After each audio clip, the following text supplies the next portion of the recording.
Hi, everybody. It's Lauren, the Blossom Witch, and I'm here to share my reading with you all for humanity for 2025 and maybe beyond. First of all, I would just like to say thank you to everybody who has been following my um, threads over on Threads, some of the posts on Instagram, and who's joined the newsletter, my Blossom Coven. Um, it's been a wonderful experience to connect with so many new people and to find so many like-minded souls out there in the world. And I'm just so happy to have you all with me here in this moment. And as we embark in, I think, a new chapter, a new interesting and exciting chapter for humanity. I had a really nice holiday season with my family, and I hope that you can say the same, even if that's a family of you, yourself, your spirit, your God, whatever you call it. Um, it's just been a nice time. I feel a sort of reprieve before things kind of pick up again to just take time to drop down, be calm, rest, eat nice food, be cozy. And I've so appreciated that time. And I sincerely hope that you've had whatever your version of that is as well. So I'm going to share with you that before I jumped on the recording, I actually already laid out the cards for the reading, and they're lying on the table here in front of me, and I'm gonna share about that.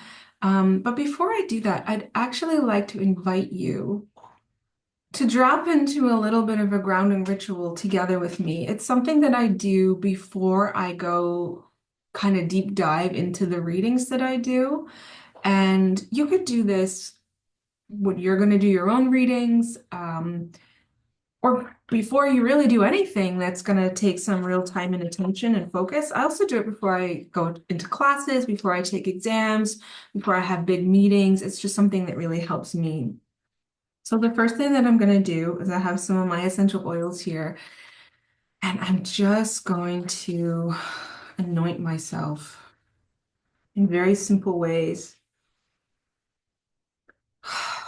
And just start inhaling this really beautiful fragrance.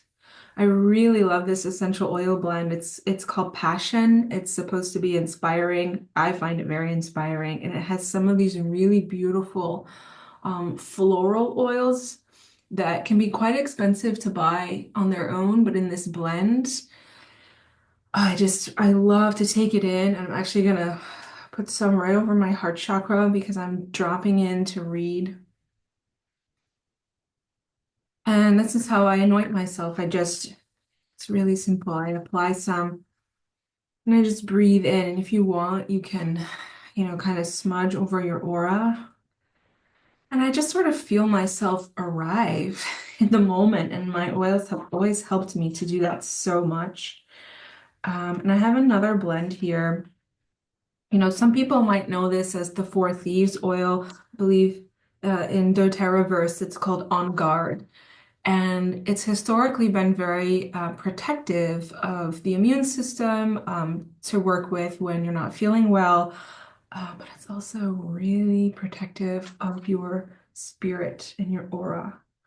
Um, it just gives me that extra like zhoosh when I know that I'm gonna drop in and I really want to make sure that I'm taking care of me.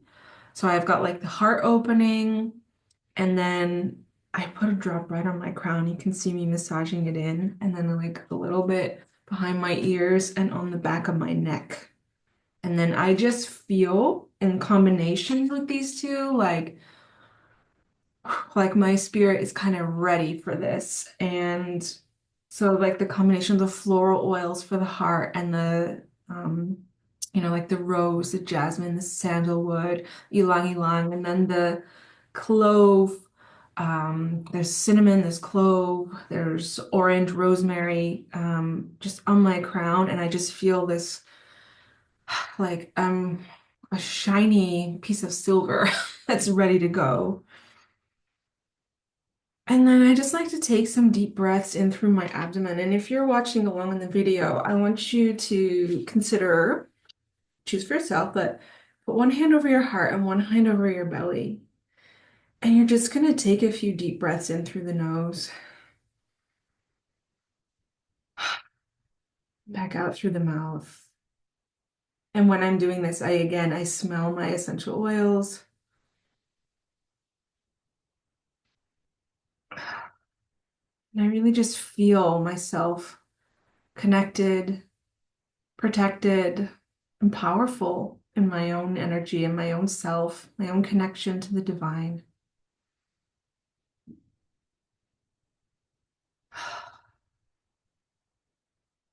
It's a good time to also just maybe fluff your aura a bit more, shake it off, the stuff there that you just want to let go. You don't need it for this moment because you're invited. This is my invitation to you in this moment to drop in and join me in this reading.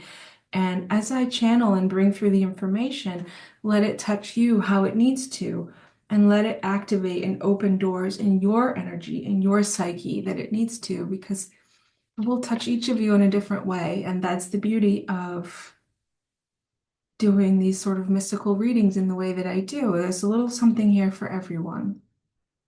So I know if you've been following me on Threads, I've been posting a lot about history. For example, when the Pilgrims first landed, or the signing of the first treaty at Jamestown, as well as how things have been going in current history. I'm talking about America because I'm from America, so that's what I'm resonating with right now in my ancestry. And I've also read about some of the current political figures, the future fate path of America, and you'll know that I talk a lot about something called the foundation stone and how there's a new foundation stone that's been in the process of being laid over the last, well, since 2016.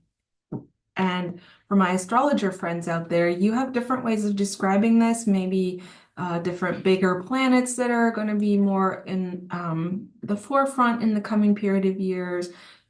People talk about like the age of Aquarius, things like that. And I look at this through a magical, mystical lens where we look at the rise and fall of different energies, which is as timeless as, you know, I guess humanity, the earth and beyond. Things are always in a cycle of growth and decay, growth and decay. And it's just part of the natural cycle of life. If things don't decay, they don't drop down into the soil to provide new nutrients so that new things can grow. And if we're only in a situation of growth, if you think about it, forest fires are often a way that the forest can self-regulate to clear out too much growth to make room for new. And we are in a time of, I don't want to say decay, but of endings, and new beginnings. And so I always tell people, like, please don't be afraid of endings or be afraid of when things fall away and leave our world or leave our experience, because there's room for new things to come forward. And we all get to choose how we step into that new space.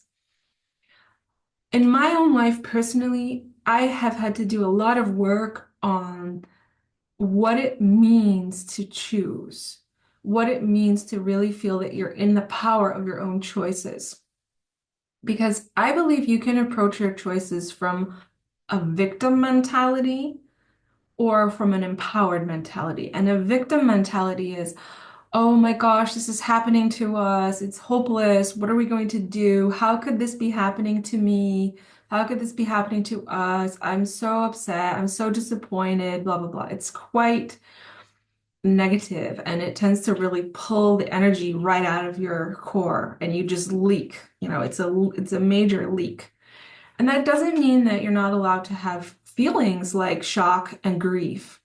But if you stay there, it's not really going to serve you, and nor will it serve the world around you. And coming from a place of conscious choice is where we say, well, gosh, I had hoped things wouldn't go this way, but they did. And instead of this happening to me or to us, how can I reframe to understand this is happening for me or for us? And what can my new choice in this be? What can my most empowered choice be? What role can I take in this to see how things might change for the better, for a more positive direction?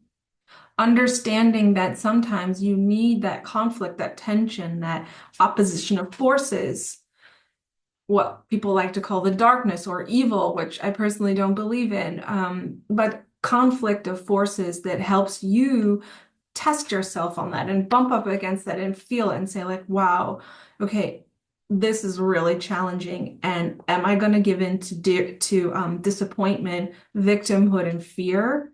Or is there something else I can reach for in this moment? And how do I get there? So that's kind of the setup for this. And I hope you can kind of let some of that percolate in the back of your mind while I go through the reading, because I love this reading. I'm very excited to share this reading. Um, and I think you guys are going to be really inspired by this too. So I'm using the Aquaria Magician's deck from Josephine McCarthy, which I use for my mystical readings. It's a really powerful deck. And it uses a lot of archetypes and archetypal forces from the magical training that you do at Aquaria School, but that are kind of universal, so everybody can recognize these on some level. And I want you to know that when I said my question was, what is the fate path? What do you want us to know today on this call, on this recording?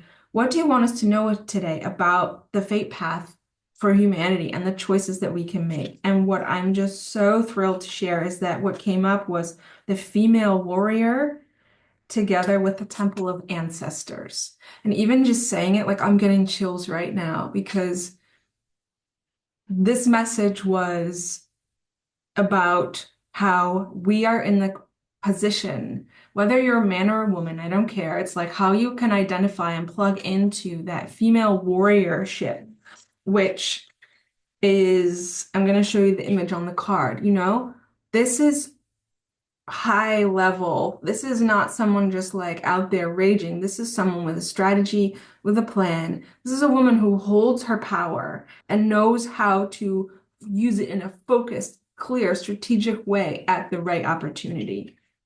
And it was crossed by the Temple of the Ancestors. And so for me, I read into this. This is about us all remembering and tuning into who we want to be, who we've been, who we choose to be. What do we leave? What do we take with us? What do we create new? And having that strategic, grounded, laser focus of the female warrior. And that's the opening of the reading. And I was like, oh, I love this. I love this so much. There's a lot of cards on the table. I'm not going to go through all of them, but I'll make sure that the message is here. And when I asked, so then this is wonderful because this is in opposition to what's going on in the hearth and home, what's going on in the homeland of America. And I love that I pulled up the male warrior, right? So I love this juxtaposition. You see the male warrior. It's just this like unleashing of violence, but it doesn't have to be physical violence. It's this unleashing of emotional violence, contrasted with this serene, focused, she's not taking any crap, that's for sure. She knows what she's doing and how she's going to get there versus this really wild, out of control kind of energy. So here we've got the male warrior in the homeland, but the story, our story, is about her. This is not really our story. This is a chapter. This is an experience we're having. But our story is her and the ancestors. And I asked further, you know, like, well, what is coming up? What is being unleashed on the land? And I pulled the disease.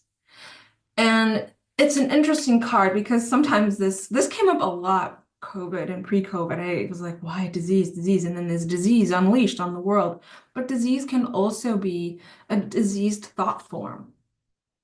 And I think that we have a lot of diseased thought forms permeating, especially through, you know, some forms of social media and propaganda and just it's a diseased thought form whenever we say a certain group of people are bad and don't deserve to have human rights or don't deserve to have the same life as everybody else. These are diseased thought forms. And I feel personally that we are all being called to find out, hey, is what is being said true, or is this part of that disease that's been circulating? You know, that's how I kind of look at it. That's how I see it energetically. When I see propaganda in the world, like on the TV or on the computer or whatever, I feel it in my system. I feel this like that doesn't feel right. Almost like when you're starting to come down with something, cold or flu, you kind of like, I don't really feel right. You can feel it. It's the same thing. And it's an opportunity to practice our discernment. Um, and that in our psyche, us as the female warriors, we are all being called to step up and to be the healer of our own lives, the healer of the world around us, to choose in every moment, instead of succumbing to the thought form diseases, instead of succumbing to the emotional violence, the victimhood, how do we rise to become the healers? That's in all of our psyches at the moment. That's in the spot of what we're dreaming of at night in our unconscious minds. And that's rising to the surface as we become conscious every day of what it is we're trying to achieve. Um, what is coming towards spirit world? I had this same card when I looked at the Fate Path of America and the inauguration in January, and I pulled the limiter, which means there will be limits to how much of this will be allowed to express itself. I don't know what that means. It still could be pretty bad, but there will be limits. This will not be an unlimited experience for certain people to just unleash whatever they want, which gives me a certain amount of comfort.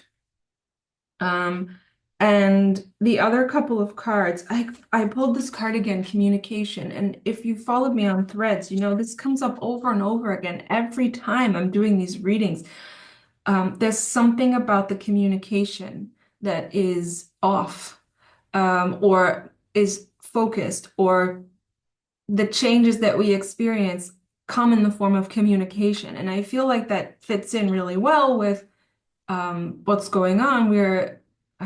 How do you say it? I mean, you've got these people on Twitter and then, like the broadcasting of people like the president-elect, and they're really into just the verbal spewing of information in a way that is very powerful. Like, I don't want to make this about right, wrong, because we can all admit that the kind of communication they're using has power for a certain amount of people, for certain kind of people. And for a lot of people, they've been successful in setting up these thought form diseases through the communication channels, and that's on the board. Um, but it's only something, this is the exciting part, that can really rise and gain power when we, the female warriors, the healers of this world, fall out of balance and stop imagining the new creations we want to bring forth. This was one of the most hopeful readings I've done in the last number of months. And it's really a call for us to do two things. Please stay in balance. Every time you go out of balance, that disease thought form gains another whatever, cells, population, maybe another person. I don't know. It's so important that we stay in our balance.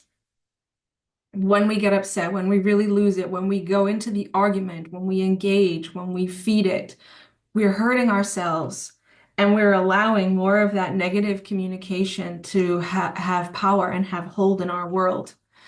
And this is one of the most beautiful energies. It's the Weaver of Creation.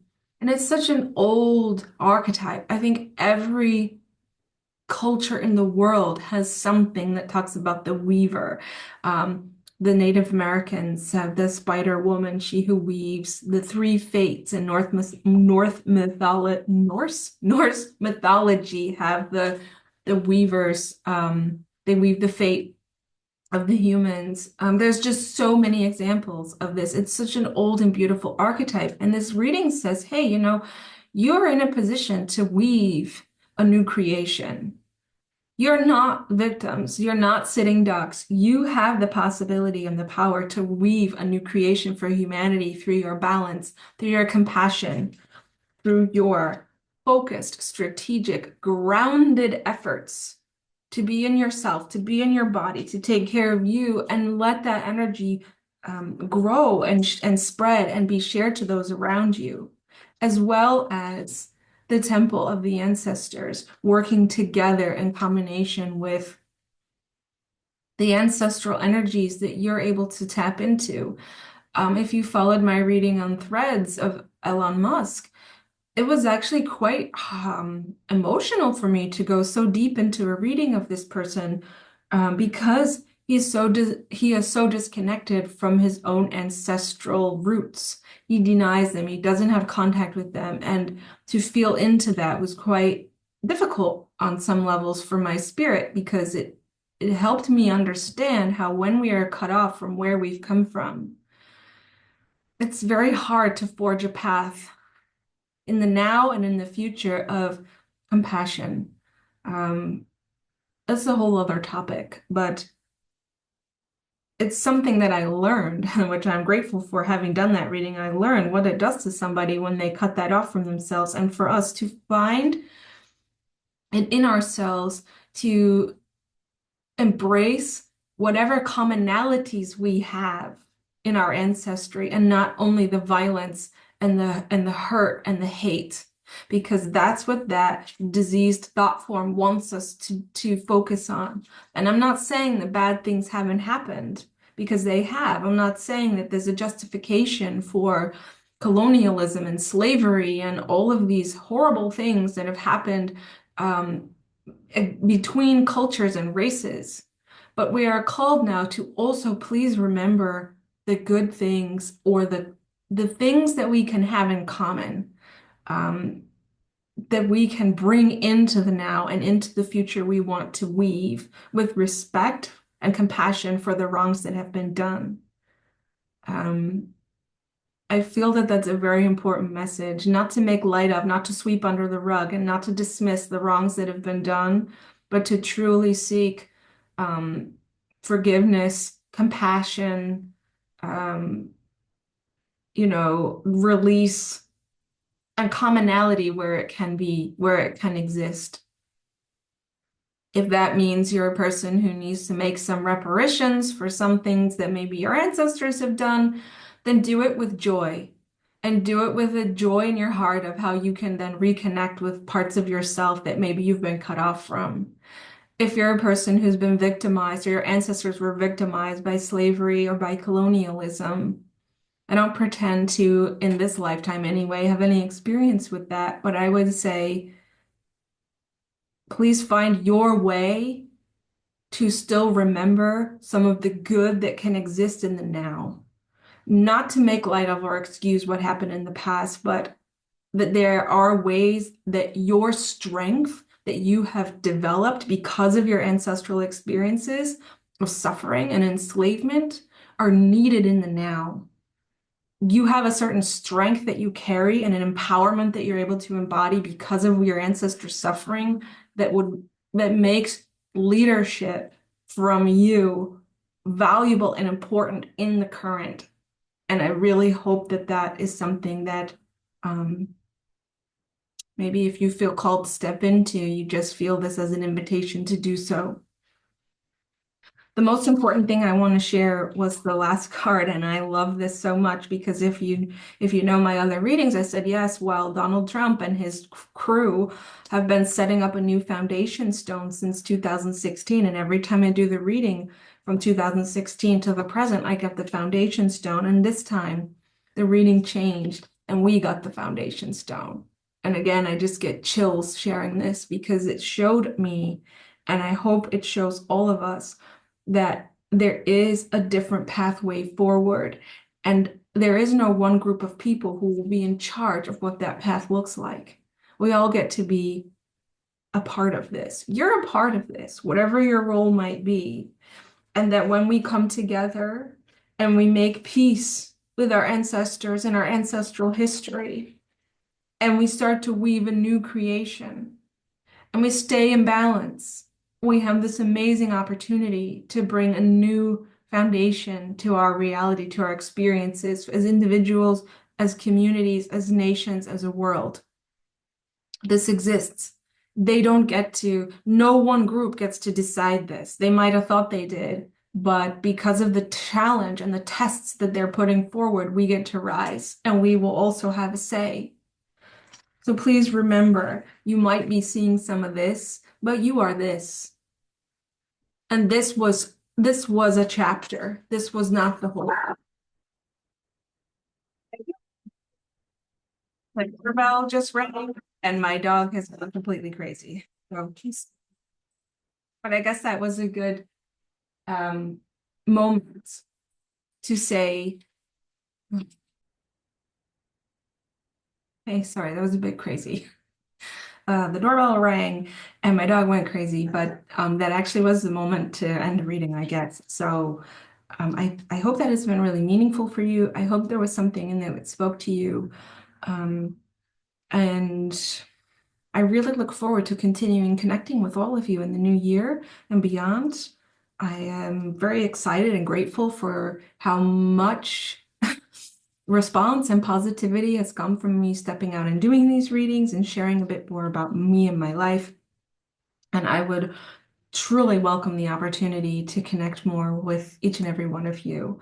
I have a discount code for one-on-one readings for the new year, like year ahead, but we can also look at whatever questions you have.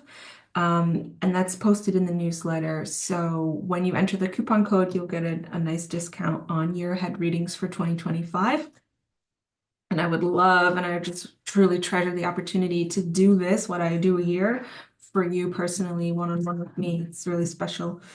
And sometimes I just can't believe how lucky it is that that gets to be my life, to connect with you. I learned so much from all of your stories and experiences, and I truly appreciate and value the time that we have together and that we're able to spend connecting in that way.